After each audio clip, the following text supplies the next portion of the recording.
Les URPS se rassemblent aujourd'hui à l'occasion d'une journée inter-URPS où nous invitons tous les élus des différentes URPS à venir échanger, travailler sur de nouveaux concepts qui sont inscrits dans la loi, que sont les ESP, les CPTS et les PTA, donc les équipes de soins primaires, les communautés professionnelles de territoire de santé et les plateformes territoriales d'appui. Nous avions comme objectif aujourd'hui de faire en sorte que les élus s'approprient ces nouveaux concepts et définir aussi comment les URPS vont demain accompagner les professionnels de terrain qui vont entrer dans ces dispositifs, qui vont devoir les utiliser et prendre leur place dans la gouvernance. Programme de la journée, appropriation des concepts, un petit quiz avant pour prendre connaissance pour nous élus au président du RPS du niveau de connaissance de nos élus sur ces concepts.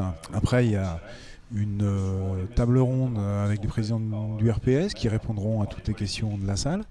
Puis une intervention du docteur Jean-François Conrad qui est le directeur de la PTA du Nord Finistère. Une PTA importante puisqu'elle elle concerne un bassin de population de 800 000 personnes, soit le cinquième de la population bretonne.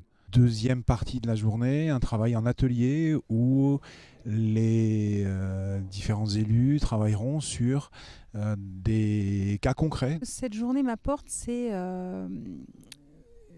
une clarification de termes qu'on entend beaucoup sur Facebook, sur les réseaux sociaux, auprès de nos syndicats, et qu'on doit retransmettre à nos collègues.